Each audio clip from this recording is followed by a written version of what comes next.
Hello, Eric here with Thrifty Survivor once again, and I'd like to welcome you to our Thrifty Survivor YouTube channel. Now today what I'm going to do is not so much a review. I'm kind of going to have a discussion as to where air rifles could become useful in survival situations. Now this happens to be a Hatsan 125. It's a very powerful air rifle, and this one's chambered in .22 caliber. Which also is going to give it more range. Now there are others with similar performance. I did choose this one, and I probably will do a review on the gun itself. In fact, I may even do a little bit of that today. But primary purpose of this video is just simply to demonstrate the usefulness of an air rifle in a survival situation, and I'm going to be showing you some things that may just surprise you. Now, you probably can't see it in camera right now, but I got a target set out there at 50 yards. Not 50 feet, 50 yards. And we're going to see what this thing can do at that range. I've also got some steel plates out there set up. They're a little bit low. You may not be able to see those, but at least you'll hear those pinging as I hit them. Anyway, again, this is the Hatsan 125 air rifle, and this particular one is not doesn't have a steel spring in it. It's got a gas spring, or a gas strut, so to speak, which allows you to keep it cocked without wearing down the spring. Anyway, I'm going to go ahead and get to it. Right now I don't have a cameraman, so once again you're going to have to deal with me as I zoom in and out. What I'm going to try to do is kind of zoom in close to the targets as I'm firing off the pellets, so you can see what's actually going on downrange. So be patient with me, and I'll be right back. Well, guess what? Cameraman showed up. John is here, so we'll be able to zoom in for you there.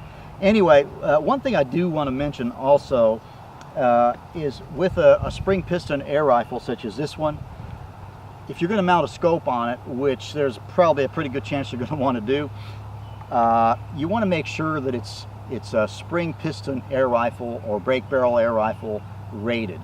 The reason for that is a spring piston like this, or even a gas piston like this one, have what's known as a double recoil. What happens is when you cock it, it pushes a piston back.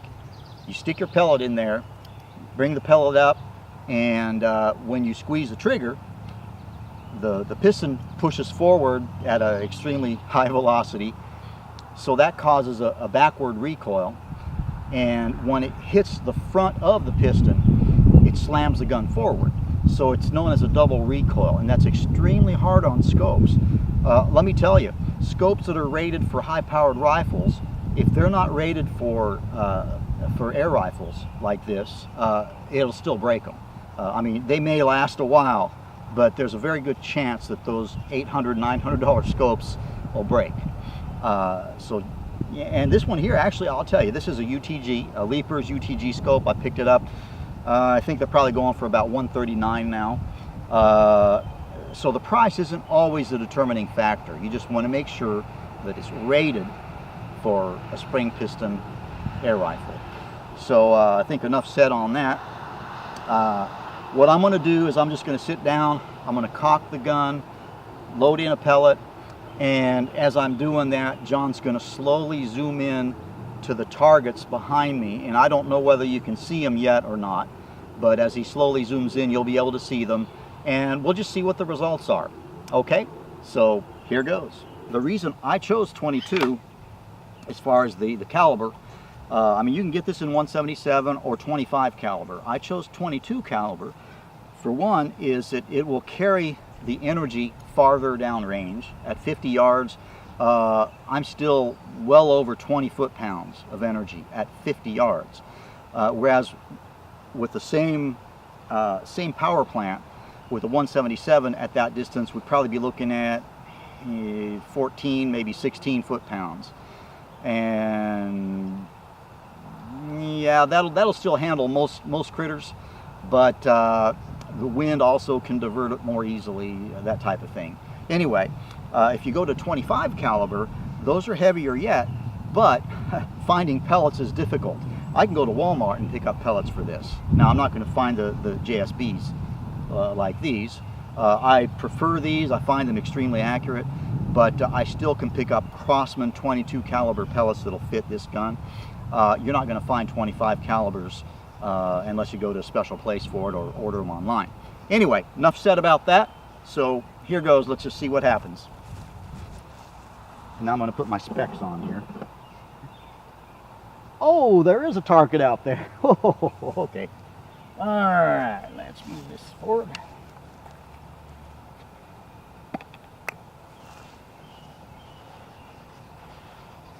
Okay.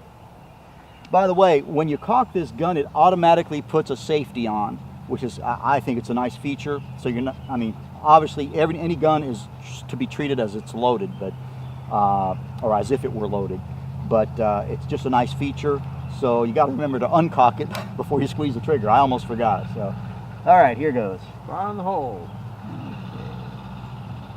Now I'm going to shoot. I'm going to start at the small target at the top. Are you zoomed in there, John? Yes, sir. Okay. And I'm aiming a little bit low. I'm aiming 1 mil dot low here. Actually, I'm going to go a half a mil just to see.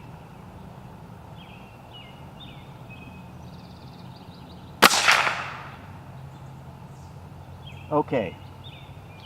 I oiled this gun last night, so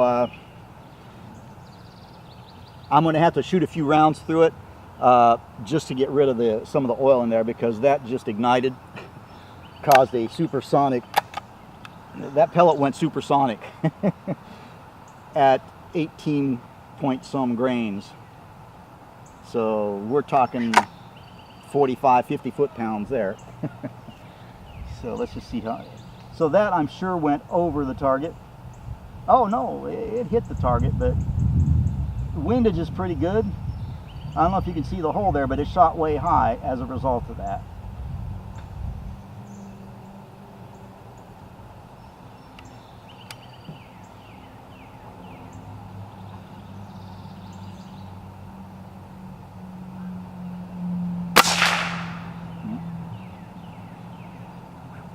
Okay. And when they go supersonic, they're not accurate. So it's probably going to take about 4 or 5 shots to get that to cease. You got to do that about every, I oil the chamber about every 1,000 rounds. So you don't do it often, but I guess I shouldn't have done it yesterday. Now, one of the reasons, of course, air rifles are useful for survival situations is, one, they're very low maintenance.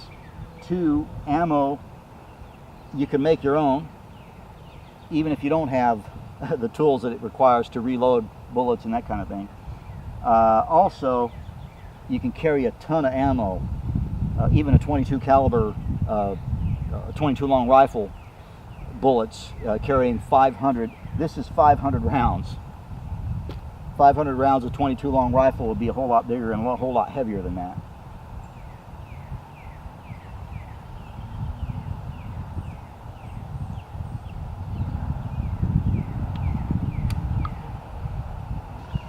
I think I need to just aim about a mil dot or a half mil dot low.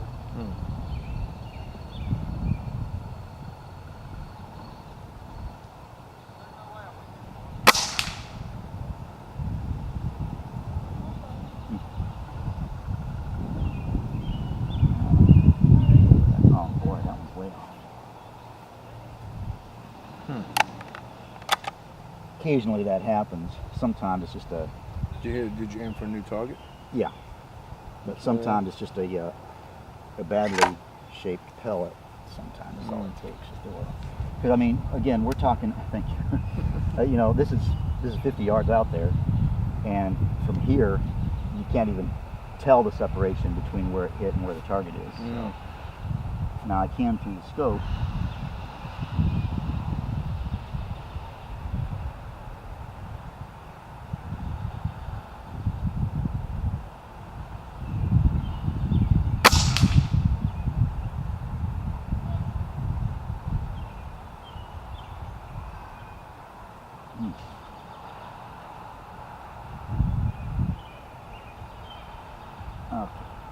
that was about what I expected.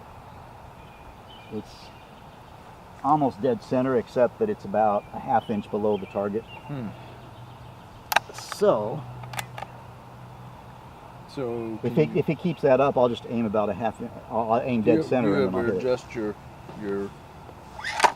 scope for that? Well, I could, but if it's shooting low, Sure. and I'm aiming that much low, then if I put the crosshairs right on it, I should hit it.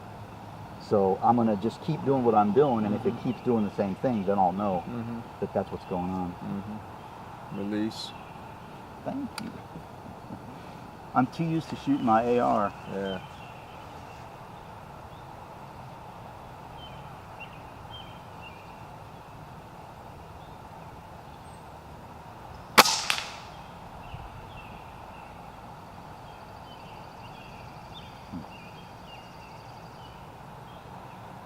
Hit right next to the other one. So Good.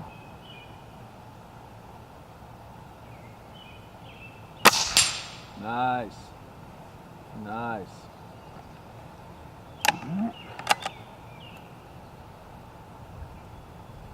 50 yards. Dead on.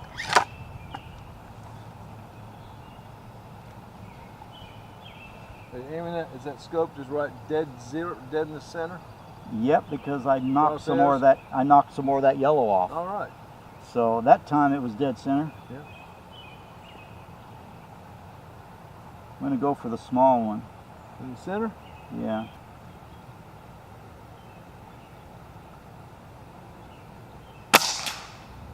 I winged it. Good. Yeah, you did.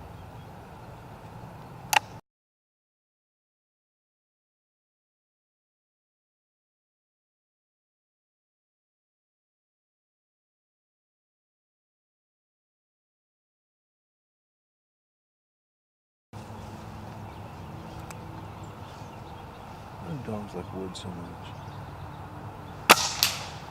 Okay, I nailed it that time. Nice.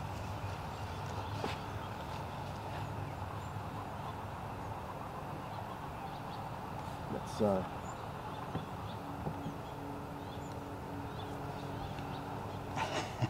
I'm tired of wasting battery.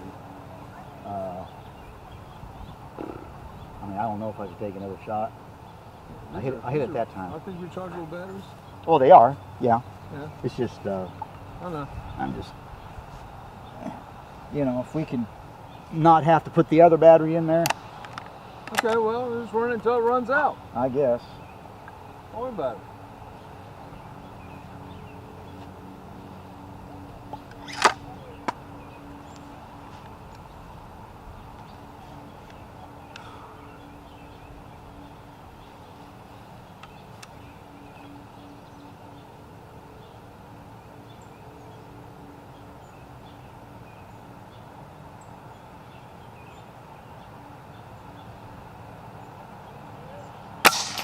Nice.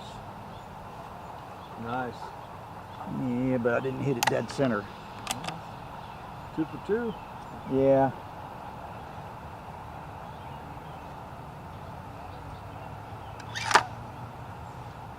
But I want it to spin. Not just swing. Right.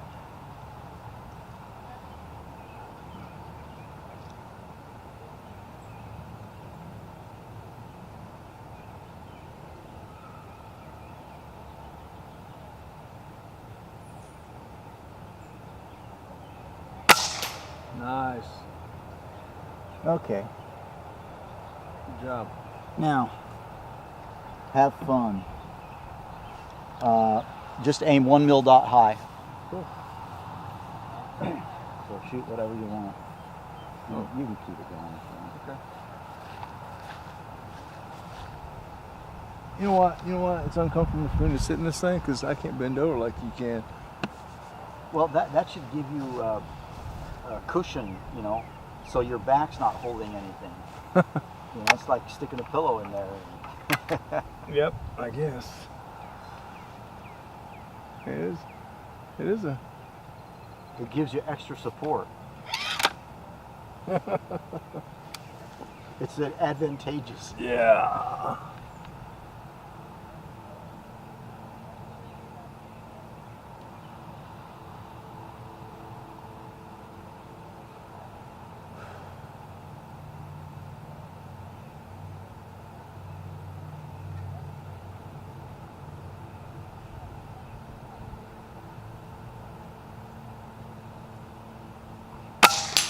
You got it? Yeah.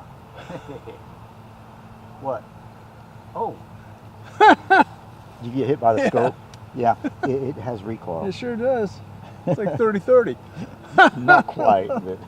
I did that with my head on 30-30 one time. Oh. Oh. Get that on camera? Get that on camera. It's on. Hey, it's Yeah. being recorded. That's why. Oh well. Call that a survival injury. That's right. No problem. When you turned around, I'm thinking, I know the pellet didn't fly back from that distance. No. You know.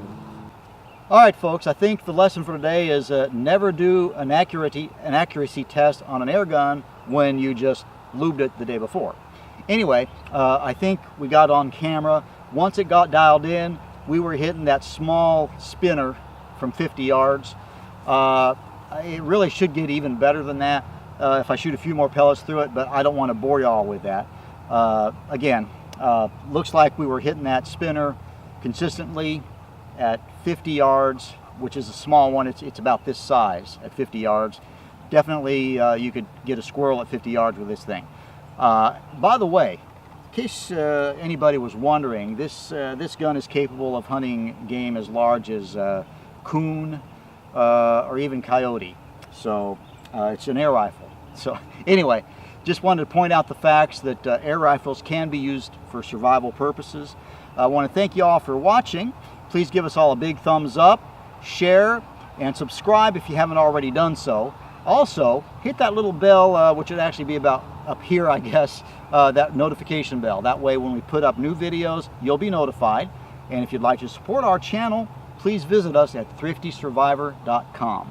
Once again, that's thriftysurvivor.com. Amazon does give us a small kickback for purchases that are made through the site. Thanks again for watching. We'll see you soon. Bye for now.